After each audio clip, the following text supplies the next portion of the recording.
Welcome to विश्वास classes. ये हमारा आरआरबी पीओ इंटरव्यू का नेक्स्ट वीडियो है। सेकंड पार्ट होगा जिसमें हम लोग 20 क्वेश्चंस डिस्कस करेंगे।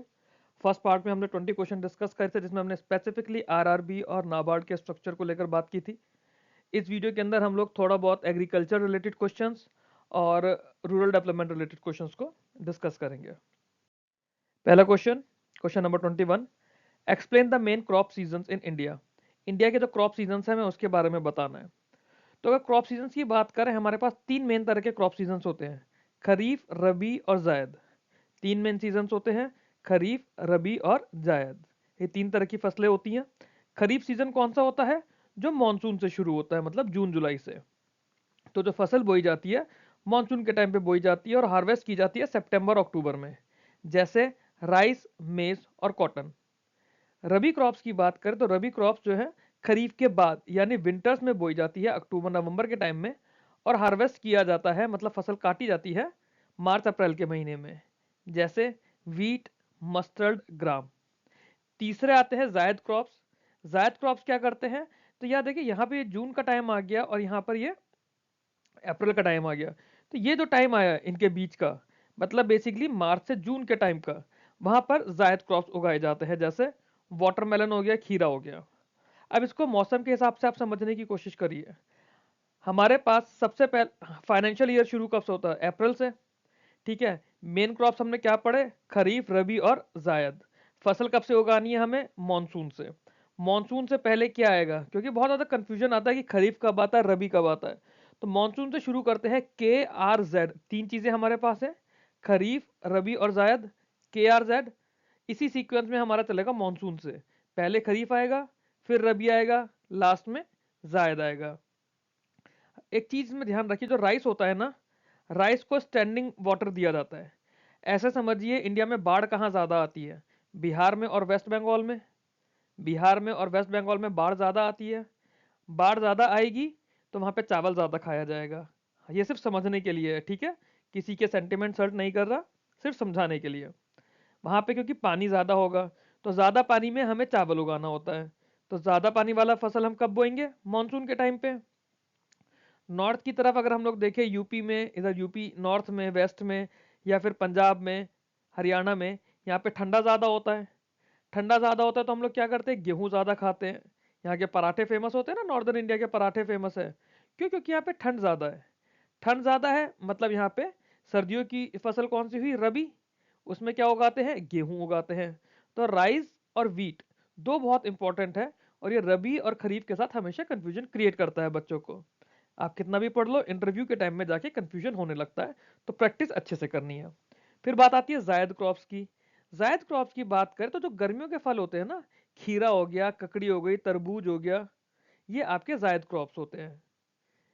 ठीक है, आई होप समझ आया होगा। अगले सवाल पर चलते हैं। What are cash crops and what are food crops.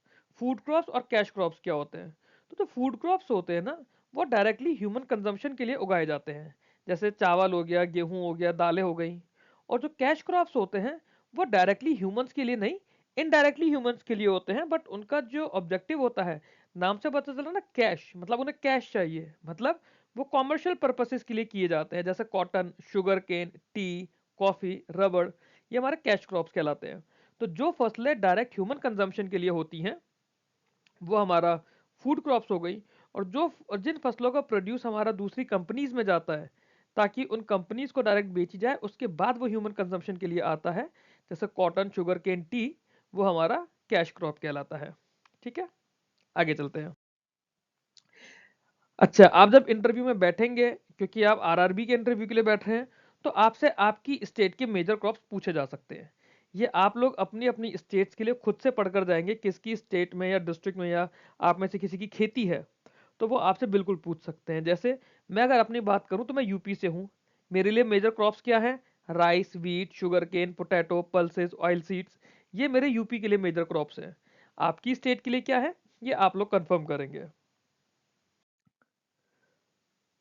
Various methods of irrigation, ये मुझसे भी इंटरव्यू में पूछा गया था जब मैंने आरआरबी पीओ का अपना इंटरव्यू दिया था। इंडिया में इरिगेशन कितने तरीके से करते हैं? आप देखिए, एक हमारा कैनाल इरिगेशन होता है, ठीक है, नहरों के थ्रू इरिगेशन किया जाता है। वेल से इरिगेशन होता था पहले के टाइम में, अब उसमें ट्यूबवेल ने जगह ले ली है। वेल और ट्यूबवेल इरिगेशन, इसके अंदर क्या है, आपने ट्यूबवेल लगाया या फिर कुआं है, उसमें से आपका पानी आ रहा है, जो कि अब बेसिकली ट्यूबवेल के थ्रू होता है, बोरिंग की जाती है, वहां से इरिगेशन के लिए पानी लिया जाता है। तीसरा है टैंक इरिगेशन। टैंक इरिगेशन में क्या है, आपने बड़ा सा टैंक बनाया, उससे आप पानी सप्लाई कर रहे हैं। ड्रिप इरिगेशन, ड्रिप इरिगेशन और स्प्रिंकलर इरिगेशन, ये दो मॉडर्न तरीके होते हैं इरिगेशन करने के। ड्रिप और स्प्रिंकलर मॉडर्न तरीके हैं, ठीक है। अब जो स्प्रिंकलर इरिगेशन होता है, स्प्रिंकलर इरिगेशन आपने गार्डन्स वगैरह में देखा होगा, मूवीज में देखा होगा, स्टेडियम्स में देखा होगा, है ना। एक डिवाइस लगा होता है, वो पानी को हवा में फेंकता है और वो छींटे घासों पर पड़ती हैं, वो स्प्रिंकलर इरिगेशन होता है। सिमिलरली ड्रिप इरिगेशन सबसे ज्यादा एफिशिएंसी है, जो मोस्ट एफिशिएंट इरिगेशन है वो ड्रिप इरिगेशन होता है। और ड्रिप इरिगेशन की खास बात ये होती है कि ये सीधे जड़ों में पानी अप्लाई करता है, ठीक।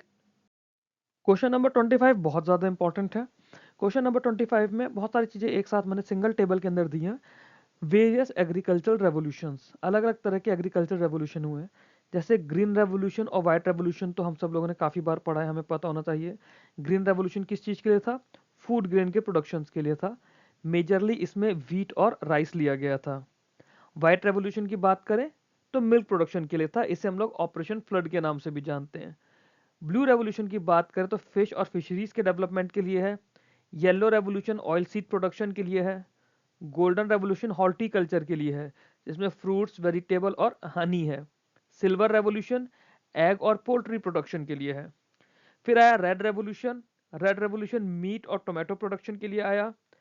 पिंक रेवोल्यूशन, इसके अंदर मीट की प्रोसेसिंग हुई, श्रिम्प और प्रॉन का प्रोडक्शन हुआ।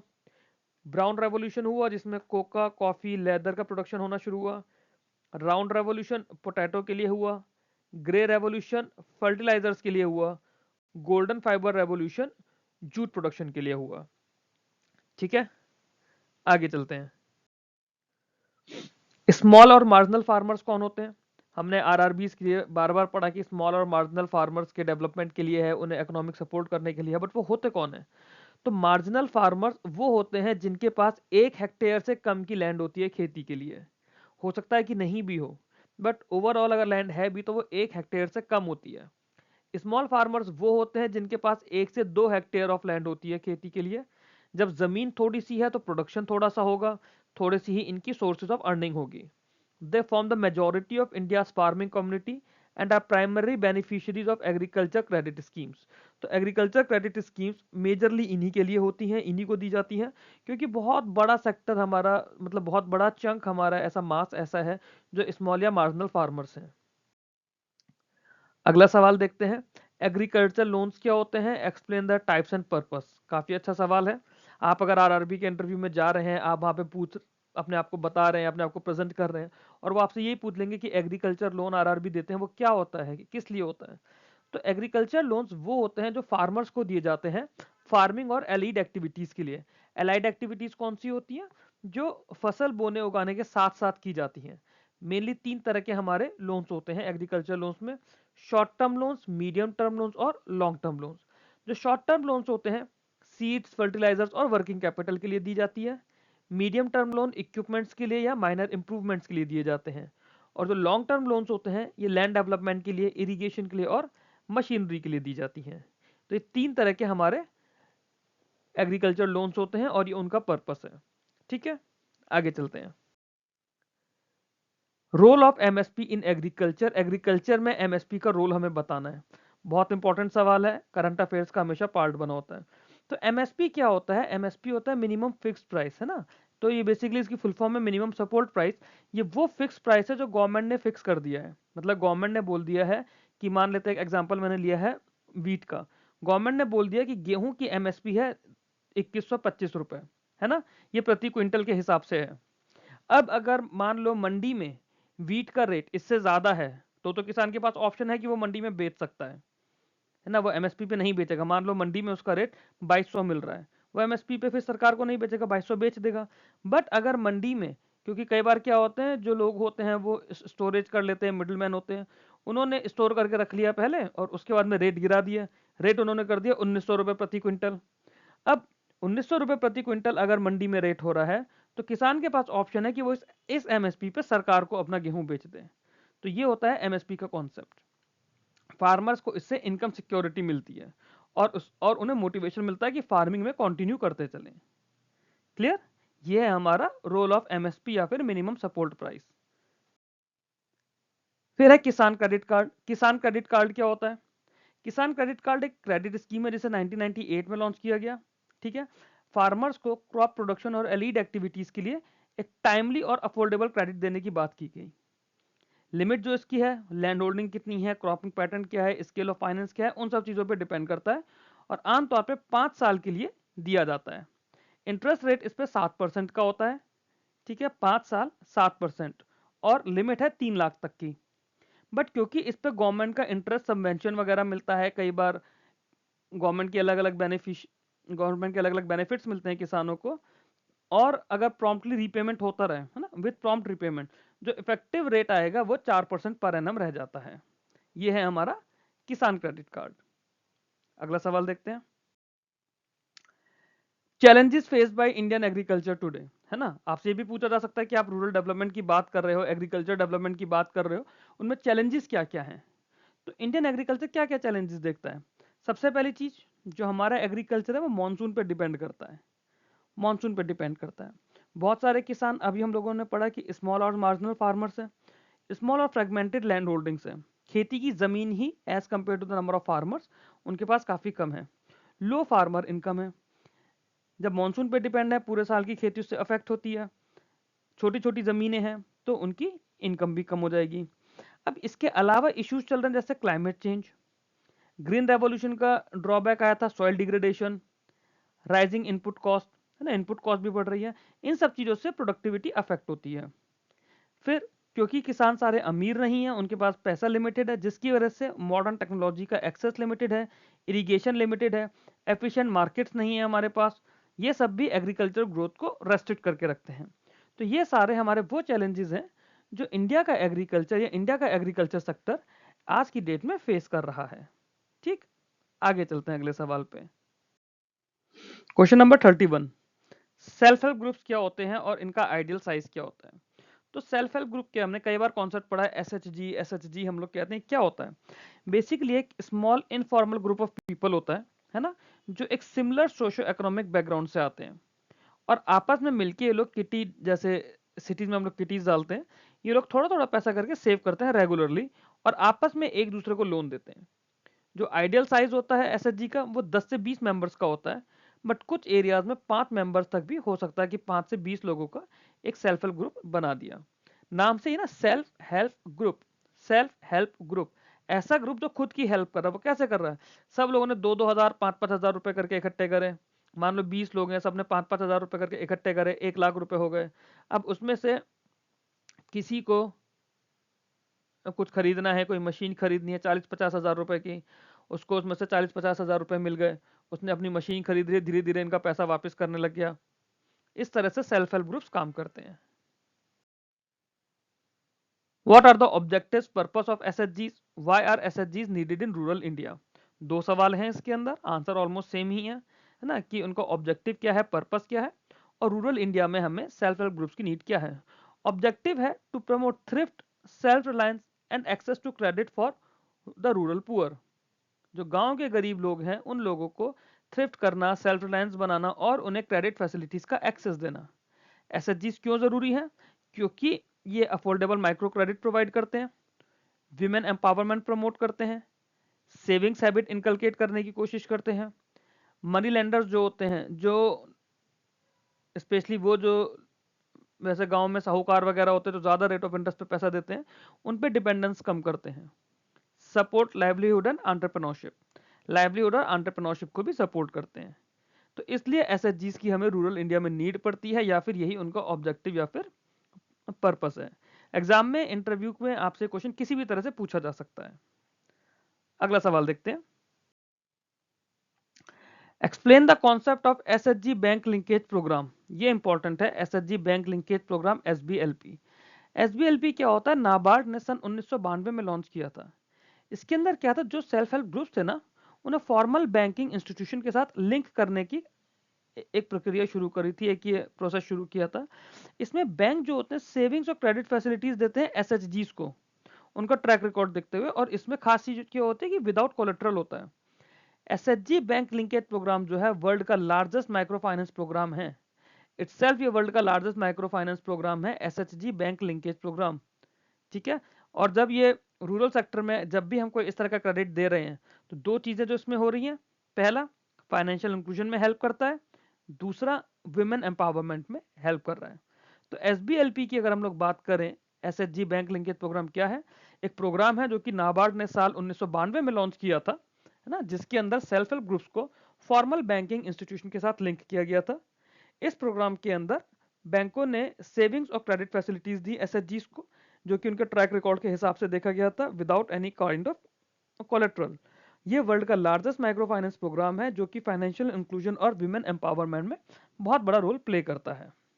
ठीक है, अगले सवाल पर चलते हैं। हु इज एन एनिमेटर या फैसिलिटेटर इन एसएचजीज? अब एसएचजी में एक टर्म आती है एनिमेटर या फिर फैसिलिटेटर। ये क्या होता है? एक ट्रेंड इंडिविजुअल होता है या फिर कोई एनजीओ होता है। ठीक है, ये हेल्प करता है forming, nurturing and strengthening of SHG. कोई सेल्फ हेल्प ग्रुप है, अब मान लीजिए गांव के 10-15 फीमेल्स हैं, ठीक है, बहुत ज्यादा पढ़ी लिखी नहीं है, गांव में है, रूरल सेक्टर में एजेड फीमेल्स हैं, उन्हें ऐसे उन्हें अपना एसएचजी बनाना है। अब उन्हें एग्जैक्टली क्या पता है एसएचजी क्या होता है, क्या नहीं होता, क्या प्रोसेस होता है? तो कोई तो होगा ना जिसे सब आता पता होगा, जिसकी हेल्प से वो अपना एसएचजी बना पाएंगे।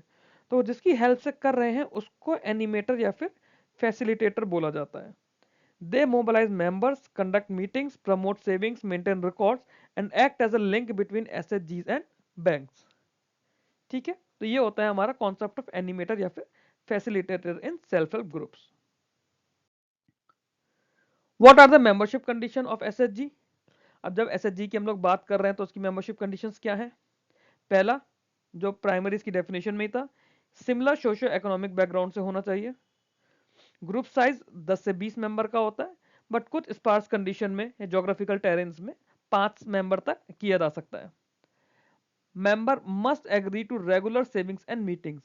मेंबर्स को रेगुलरली पैसा पैसा बचाना होगा और मीटिंग्स में पार्ट लेना पड़ेगा।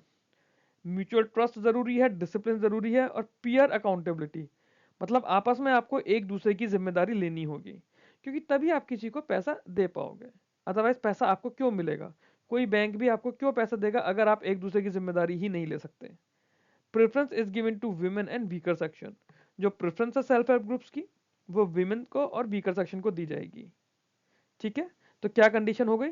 पहला, सिमिलर सोशियो इकोनॉमिक बैकग्राउंड होना चाहिए, 10 से 20 मेंबर्स का ग्रुप होना चाहिए, जो मेंबर्स हैं उन्हें रेगुलर सेविंग्स करना पड़ेगा और रेगुलरली मीटिंग्स में आना पड़ेगा। फिर आपस में एक दूसरे पर ट्रस्ट होना चाहिए, डिसिप्लिन होना चाहिए, और एक दूसरे के लिए अकाउंटेबल होना पड़ेगा। और प्रेफरेंस जो इसमें दी जाएगी वो विमेन को या फिर वीकर सेक्शन में दी जाएगी। तो ये थी हमारी एसएचजीज की मेंबरशिप कंडीशन। अगले सवाल पर चलते हैं। Differentiate between JLG and SHG. SHG तो हमने पढ़ लिया, जीएलजी होता है जॉइंट लायबिलिटी ग्रुप। तो एसएचजी जो होता है वो क्या होता है? एक सेविंग बेस्ड ग्रुप होता है ना। इसका फोकस क्या होता है? थ्रिफ्ट और इंटरनल लैंडिंग, मतलब आपस में ही एक दूसरे को लैंड करते हैं। जीएलजी जो होता है ये क्रेडिट ओरिएंटेड ग्रुप होता है, mainly to access bank loans. तो एक दूसरे की रेस्पॉन्सिबिलिटी लेके आपको बैंकों से लोन मिलता है, वो होता है जेएलजी, जॉइंट लायबिलिटी ग्रुप। और जब एसएचजी की बात करते हैं तो एसएचजी में क्या हुआ? वो आपस में ही पैसा इकट्ठा करके एक दूसरे को लैंड करते हैं। दूसरा, एसएचजी के अंदर मेंबर्स रेगुलरली सेव करते हैं और एक कॉमन फंड बनाते हैं। बट जेएलजी के केस में मेंबर जॉइंटली लायबल होते हैं ईच एक दूसरे के लोन के लिए। मान लेते हैं कि आपने एक जेएलजी का पार्ट बने आप, ठीक है, आप 10 लोग हो और 10 लोगों का एक जॉइंट लायबिलिटी ग्रुप बन गया। अब ये 10 लोग जो हैं, इसमें से किसी ने लोन लिया, तो उस लोन को पे करने के लिए जिम्मेदारी उन सारे 10 के 10 लोगों की होगी। ठीक है, अब अगर उसमें से कोई लोन नहीं पे कर रहा तो बाकी मेंबर जॉइंटली लायबल हैं कि भैया वो लोन पे नहीं करा तो आपको उनका लोन चुकता करवाना पड़ेगा। अब आप उसे डरा धमका के कराओ, उसे समझा के कराओ, या खुद करो। एसएचजी जो होते हैं यूजली 10 से 20 मेंबर्स के होते हैं, बट जेएलजी की बात करें तो ये 4 से 10 मेंबर्स की लिमिट होती है इनके साइज की। ठीक है, ये थे हमारे जेएलजी और एसएचजी के बीच के डिफरेंस। जेएलजी हमारा सेविंग बेस्ड ग्रुप है, सॉरी एसएचजी हमारा सेविंग बेस्ड ग्रुप है और जेएलजी क्रेडिट ओरिएंटेड ग्रुप्स है। एसएचजी के अंदर आपस में मेंबर्स एक साथ पैसा जोड़ के रेगुलरली सेव करके एक दूसरे को लोन करते हैं, और जेएलजी के केस में मेंबर्स बैंक से लोन लेते हैं और किसी एक को लोन लेना है तो पूरा जेएलजी इटसेल्फ लायबल होगा उस लोन के रीपेमेंट के लिए। एसएचजी का साइज 10 से 20 मेंबर का होगा और जेएलजी का साइज 4 से 10 मेंबर्स का होगा। ठीक, अगले सवाल पर चलते हैं। What is micro finance? Micro finance क्या होता है? तो micro finance refers to the provision of small value financial services. Small value financial services होती हैं जैसे क्रेडिट हो गया, मतलब लोन्स हो गए, सेविंग्स हो गया, इंश्योरेंस हो गया, रेमिटेंस हो गया। ये लो इनकम हाउस होल्ड और माइक्रो एंटरप्रेन्योर्स के लिए करते हैं।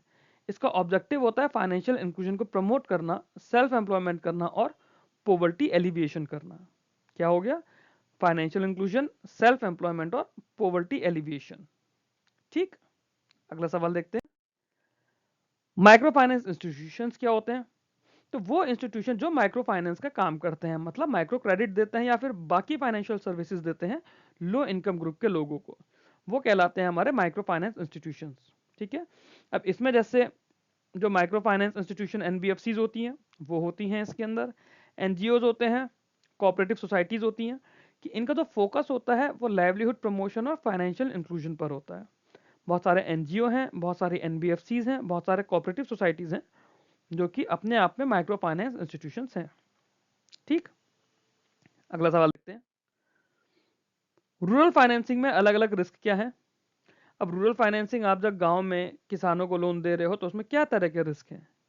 पहला, क्रेडिट रिस्क है क्योंकि उसमें क्रॉप फेलियर हो सकता है, इनकम वॉलेटिलिटी हो सकती है, वेदर और क्लाइमेट रिस्क हो सकता है, मार्केट प्राइस का रिस्क हो सकता है, ऑपरेशनल और रिकवरी रिस्क हो सकते हैं, पॉलिटिकल और पॉलिसी रिस्क हो सकते हैं, lack of collateral and former credit history का रिस्क हो सकता है। ठीक है, क्या क्या रिस्क हुआ? पहला, क्रेडिट रिस्क, आपने फसल उगाई, फसल आपकी बर्बाद हो गई किसी भी वजह से, या फिर आपको उसका सही से प्राइस नहीं मिल पाया, तो आपके पास ही पैसा नहीं आएगा तो फिर आप लोन नहीं चुका पाओगे, वो आपका क्रेडिट रिस्क हो गया। वेदर और क्लाइमेट रिस्क है, आपने फसल उगाई, बाढ़ आ गई या फिर सूखा पड़ गया, बहुत ज़्यादा बारिश हो गई, जिस वजह से वेदर या फिर क्लाइमेट का रिस्क हो सकता है। आपने फसल उगाई, फसल पूरी हो गई, फसल आपने कटवा दी, है ना, अब आप उसे बेचने निकले, मार्केट में आपको उसका दाम नहीं मिल रहा, जो काफ़ी ज़्यादा हम लोग कई बार न्यूज़ में सुनते हैं कि किसानों को प्याज का दाम नहीं मिला, उन्होंने अपनी प्याज सड़क पे फेंक दी, वो हो गया मार्केट प्राइस का रिस्क। ऑपरेशनल और रिकवरी रिस्क, जो बाकी ऑपरेशनल इश्यूज होते हैं, रिकवरी नहीं हो पा रही है एनपीए होने के बाद, वो आपके ऑपरेशनल रिकवरी रिस्क हो गए। पॉलिटिकल और पॉलिसी रिस्क, गवर्नमेंट चेंज हो गई, गवर्नमेंट ने पॉलिसी में चेंज कर दिया, अब आपका पैसा नहीं मिल पा रहा। फिर लैक ऑफ कोलेट्रल, क्योंकि आपके पास कोलेट्रल ही नहीं है, काफ़ी सारे लोन तो आप विदाउट मॉर्टगेज दे रहे हो, है ना, कोई फॉर्मल क्रेडिट हिस्ट्री नहीं है, आपको नहीं पता कि है इसका सिविल स्कोर कितना है किसी पर्सन का, क्योंकि कोई क्रेडिट हिस्ट्री नहीं है। तो इस तरह के रिस्क है रूरल फाइनेंसिंग में। ठीक है, अगला सवाल देखते हैं। Who regulates and supervise micro finance institutions? तो माइक्रो फाइनेंस इंस्टीट्यूशन, क्योंकि जो एनबीएफसीज होती हैं इसके अंदर, एनबीएफसीज का रेगुलेशन और सुपरविजन किसके थ्रू होता है? रिजर्व बैंक ऑफ इंडिया के थ्रू। किसका? जो एमएफआई एनबीएफसीज हैं उनका। बाकी जो माइक्रो फाइनेंस इंस्टीट्यूशन है जैसे एनजीओ हो गए या कोऑपरेटिव सोसाइटीज हो गई, ये रेस्पेक्टिव स्टेट गवर्नमेंट या फिर रेलेवेंट अथॉरिटीज करती हैं। आरबीआई ने क्या करा है? आरबीआई ने एक हार्मोनाइज रेगुलेटरी फ्रेमवर्क लॉन्च किया है माइक्रो फाइनेंस के लिए, जो एंश्योर करेगा फेयर प्रैक्टिसेस और बोरोवर प्रोटेक्शन। ऐसा ना हो कि आपने कोई माइक्रो फाइनेंस कर रखा है और आप उसको एक्सट्रॉर्ट कर रहे हो या फिर एक्सप्लॉइट कर रहे हो अपने बोरोवर को। तो उसके लिए आरबीआई ने एक हार्मोनाइज्ड रेगुलेटरी फ्रेमवर्क लॉन्च किया हुआ है to ensure fair practices and borrower protection. Clear? तो ये हमारे 40 इंटरव्यू क्वेश्चंस थे। अब क्योंकि किसी वजह से मैं बाहर था, टाइमली यहाँ पे आप लोगों के पास अवेलेबल नहीं हो पाया पिछले वीकेंड पर, तो government schemes I am not sure मैं करा पाऊंगा नहीं करा पाऊंगा। कोशिश करूंगा कि कल एक गवर्नमेंट स्कीम्स के इंट्रोडक्शन का वीडियो आप लोगों के लिए अपलोड करूं। इसके अलावा जो मिनिस्ट्री ऑफ फाइनेंस की गवर्नमेंट स्कीम्स हैं वो ऑलरेडी मैंने अपलोड करी हुई हैं बैंक पीओ इंटरव्यू वाली प्लेलिस्ट के अंदर। Till then I just wish कि आप लोग अच्छे से पढ़ें, अच्छे से अपना एग्जाम दें। वीडियो अच्छा लगा आप वीडियो को लाइक कीजिए, मेरे चैनल को सब्सक्राइब कीजिए। ये मेरा टेलीग्राम ग्रुप है जहाँ पे क्वेश्चन आंसर्स की मैं पीडीएफ अपलोड कर दूंगा और आप लोगों को इंटरव्यू से रिलेटेड बाकी गाइडेंस भी मिलती रहेगी। Till then keep learning, keep growing. Thank you very much for watching this video.